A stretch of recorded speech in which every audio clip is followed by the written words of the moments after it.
Uganda. Come and tell people what they should expect. Come and tell people whom you're going with.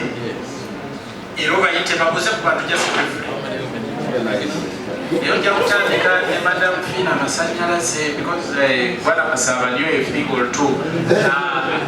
Yes, Golola Moses of Uganda, ladies and gentlemen. And he will be also inviting the other influencers very briefly to talk to you.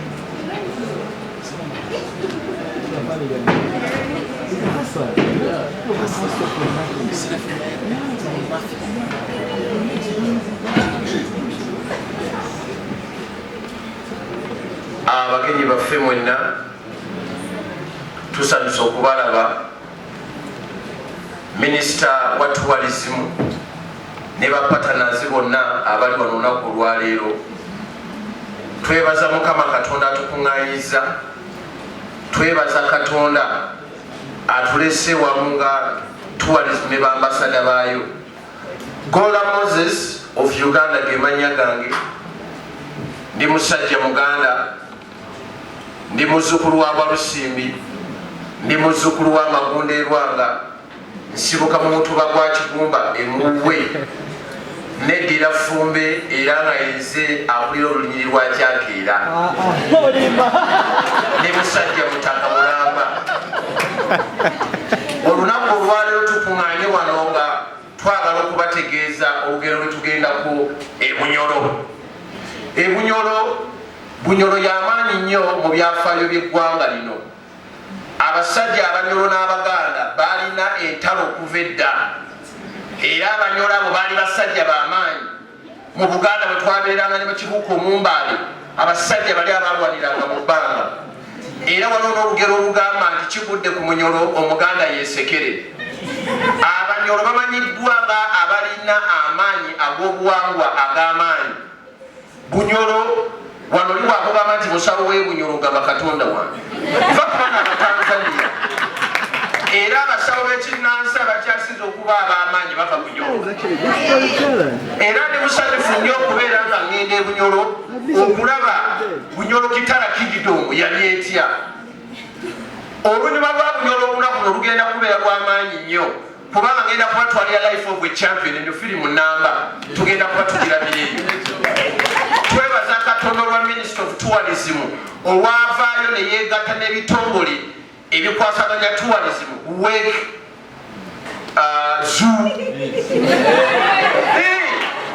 Ebiseera ebyasooka twali tumanyi nti Zoo ewali ebisolo wokka, era nga ffe twabanga tujjaba ku masomero nga tugenda mu Zoo. Naye nagenda okukizuula bwe natandika okutambula ne Minister of Tourism.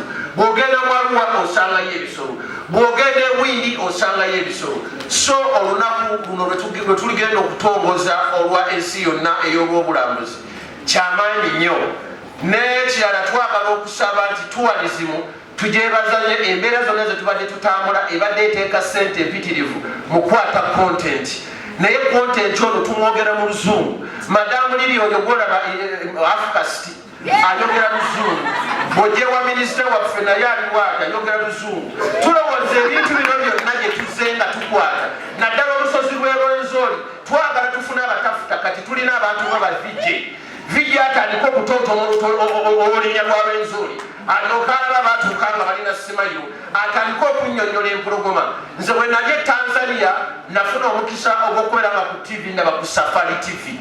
Safari TV e Tanzania yeraga ebisolo naye boogera mu Luswayiri. Twagala tulabe nti Omunnayuganda tumwagaza tya ebyobulambuzi, atandika okweyagaliramu. Ne bwaba teyagenda Rwenzori, bw'atuuka n'alaba Rwenzori ono nga Jina amutafuta awuliranga alinnyo Rwenzori. Bannange twalinya Rwenzori n'otuuka okuliranga obusozi olulinyira mu mutwe, n'otuuka okuliranga weekyayi naye ng'olina okulinya obusozi. Tulinnya ensozi nga Bwanaale, twalinya ne minisita. Ebintu birinyo bye tuzze tukola mu tourism nga tukwata documentary ezo. Naye Bannayuganda abantu baffe ababulijjo tebannafuna mukisa. So tulowooza nti singa twongera ebintu byaffe bino okubiteekamu abatafuta era ne mu kukola documentary, wantu wonna gye nzize ntambulira nga tulambula ne tourism, abantu okubatwalira documentary zino ku byalo kubanga abantu baffe abo ababulijjo abamu oluusi beegomba okulambula naye tebalina ssente naye singa bino bye tuba tukutte babiraba omuntu ajja kwagala okwongera ensi ye era nga ffenna bwe tuliwo okulaba nga tutumbula local tourism yeetaaga nga tumututte ku bantu abaliroka eri wansi ne bongera okulaba empologoma ezaala etya empologoma beba mu mukwano emala ekola etya ekola etya ne tutandika okunnyonnyola ebintu bino era mukama wange erikpr sibaliro babosi omugamba ddi nterezi gyeyo ntabamanye ezzike likola litya so ebintu nga bino singa tubirokolayizinga obunyankole nakyogera mu bunyankole omusoga nga yakubulidde empologoma bwezaala oyinza okwewuunya ekyo kijja kuyamba abantu bannayuganda okulira nga emitima gyabwe giri wamu ne tourism tukola kirungi nnyo naye twogera luzungu oluzungu olwo abamu baluwulira naye tebategeera bigenda mu maaso kati ate oluganda yalwabategeera era toyinza kumugenya mu luganda so tulowooza nti obyobulambuzi bino era nga bwe tujja ebunyoro bannanga ab'ebunyoro bakiiki bakooti muliyo mutamu muliyo Golola Moses of Uganda tugenda kujja eyo era tugenda kujja n'abayimbi abakabye katulina fina masanyalaze oyo n'omuwala akyasinza okuzina n'ayawukana n'ekiwato kye njagala nzira omwalo nyoke mulageta ya Golola Moses of Uganda kati ate njagala abantu mbatukeko bamanye Golola Moses of Uganda yaani nga mbatuusako ebyobulambuzi ngambalaga bwe twaliriye olusozi katugenda abagenda ekkalamojja katugenda hoima twagala tulaga abantu oyo bamukola batya afuluma atya n'abantu batandika okumanya ensi yaabwe kakati nga sinava wano fina masanyazo oli otya mwana gwokyanola ekiwato bijasooka atuweemu wano yokemulaga eki nze golaba nazina ehoima ne bampa n'embuzi nojokaround tugenda kujja n'abayimbi abagabinga bapalaso mumumanyi maramu bakwongere endala katigenda kuba kyamutawana nnyo ne omwana ayini ntale twamukomezaako okuva mu Amerika lwa nsonga lyakugenda hoima bandi bamututwala twagala tumulage ate njagala mulagire ebunyoro kyayini ntale nze ndina bwaka nze titi so fina masanyalaze bambi soko gye njoka abantu mbawemu tusoke ka surprise omanyi bwe nali nkyali muto nanyumirwanganyo surprise bwe twakula endongo tebakyakuba surprise. Ladies and gentlemen, yoyo mukazi akyasinza okuzina azina naawe ne weemunya dije lwakiro tuwaamu nesooka ndakako wano life sanisa okulaba mayini. Thank you very much. Golola sawa kana nakimoto kyambeera banye nsanisa okubalaba. The Ministry of Tourism, thank you so much for this invitation. Ndi omu ku bayimbi abalumirirwa ensi yaffe, I'm a patriot. Era nebaza Mwami Leas okumpa invitation eno.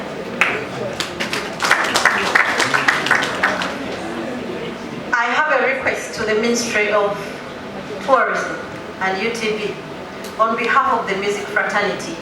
There are so many artists who have come up with initiatives to promote this country and the tourism, but they have not been considered. In this period of time when we are celebrating the World Tourism Day, I humbly request for the recognition of those artists who have endeavored to produce songs about the beauty of Uganda. That is my humble request. Everything has been done. Mr. Leas and all the people have been meeting about the tourism sector.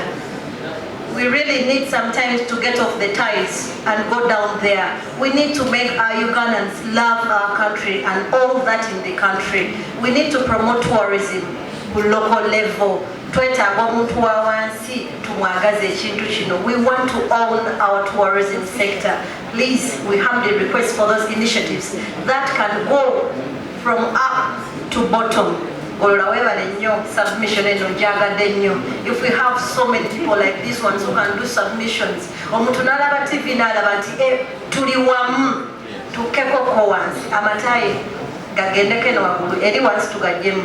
tuddukirire ku level ya wansi. People love their country but they are worlds apart. Let us consider the Ugandans because they love their country. We need to own it for God and my country.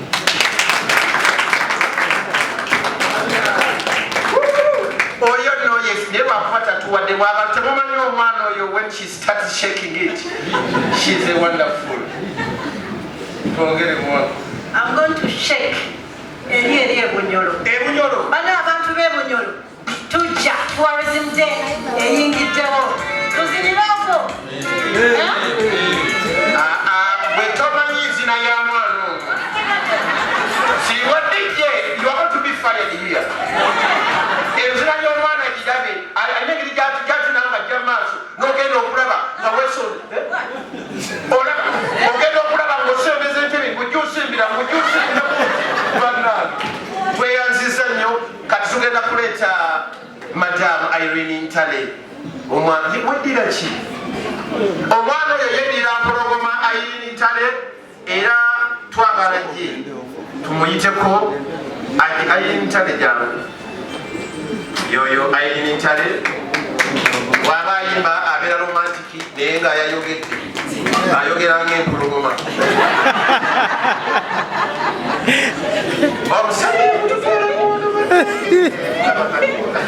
Naye omwana ono ayimba obuyimba bwa romantic nnyo nyinza omukwano guyinza okunkwatira. Good morning, ladies and gentlemen. I want to thank the Ministry of Tourism for considering me for this. It's amazing. I cannot wait to go and also see. Most of the times when we go to these places, personally I just go to perform, so I'm in and out. But this time round, I get to do it with Golola, with Palazzo, and everyone else on the team. So I'm also excited. It's going to be a learning experience for me. Thank you so much for having me.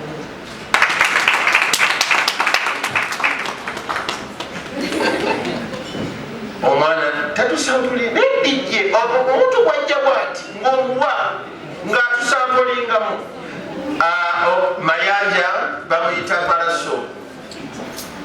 Ladies and gentlemen, hoima egenda kuwuuma egenda kujja omusajja ow'omukwano asinga okuyimba obuyimba bwa laavu kati ogenda sooka kamalimu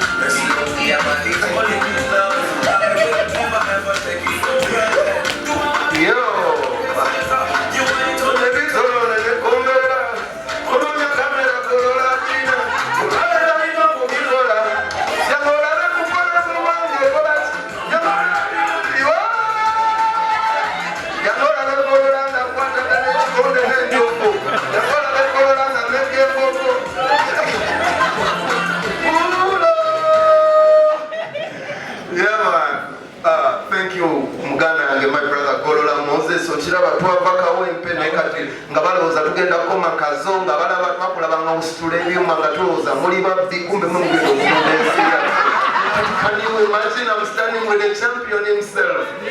So bano twalowoozanga nti be bamenya amayumba ekiro kumbe bagenda menya ba champion Tanzania. Kulekayo ssebo. I'm so honored to be with you. Every members, the Honorable Minister, Wildlife Authority, WEG, buli omu ali wano, Miss Tourism Uganda, bulijjo mbesonga babakweka naye katugenda kubeera ffenna ebbanga ddene ne Golola Moses tugenda kulambula Uganda paka muki munda yonna buli wootamanyi tugenda from the stigma up to the answer. So yes, I am so happy. It's tubeera mu Uganda wano ne baganda baffe tutambuleko ne Golola, unlike tutukambi fonga Irene Ntale bwagambye Fina. We love Uganda, we musicians. Music is a great part of our culture. Culture invites a lot of people here. We musicians are a great part of the preservation and the promotion of this country's culture. That's why bolaba abantu bajja ne balaba ensolo zonna bwe bamalanga bawunzikira mu Kampala nga tebajja balane ku bisolo ebiri mu Kampala. Waliwo ne domestic animals ezo mu Kampala ezo ne bajja ne tukiringamu n'abazungu ne tubeera nabo from different countries. Yaman Golola oluzungu alumanyi era tuwayanga nabo. Yaman. So Music, okubeera involved, to be very honored. So big up to all the artists, Fina Masanyalaze, Irene Tale, all the talents here, all the beauties, the ministry, the organization, Muchachos, Eventix, Tubera Fenechiro. You know how much music preserves and promotes this great country. I have always told people Uganda is the most beautiful country in the world. Nze nakuliranga ku TV nga ndaba Abamerika, nga ndaba Baswaziniga, namala kutuuka Hollywood nendaba Swaziniga nampitako nentegeera nti tammanyi. Kuba ebbanga lye namulabira natowooza nti atandise okuntegeera naye ate nga gommanyi. Nenvayo nengamba kankomewo e Uganda to be part of this great nature, and I am a big witness. Being a prisoner in another person's country made me fall in love, and I can witness that Uganda is the most beautiful country in the world. We have big followings. Irene Tale, Golola, Masanyalaze, we are watched all over the world as musicians, because even music is a language.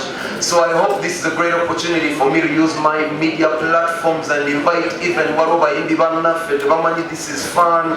Abaana bato bangi recreationally baagala kozesa ebibala bagenda mu drugs bagenda mu but there's very beautiful things. I want to thank God for this beautiful campaign, Explore Uganda. Nange nze nyini mbeera mu Uganda mulimu ebifo byesirabangako, njagala okutuulako mu nzizi, njagala okulaba how mbirabako TV when bears are making love, like Golola said, when lions are making love. I want to see the zebras, I want to swim in the water. But most importantly, we're not just bigambo, banenze ndi wandongo, nienda kukuba endongo, zene Irene Tale, Kwano gwange Spice there Natalie Wunch Mani Honorable Minister and yagadde okalabako ka Spice Cafe nga bwekali wano bwekatambula ekifo kinengeri gye kikyukamu nako naye Irene Tale byonna bikoze ne bumanyi bwaffe wa Miss Uganda, Miss Tourism. So Uganda has the most beautiful girls in Africa. I can witness. I've been around the world, but when it comes to Uganda,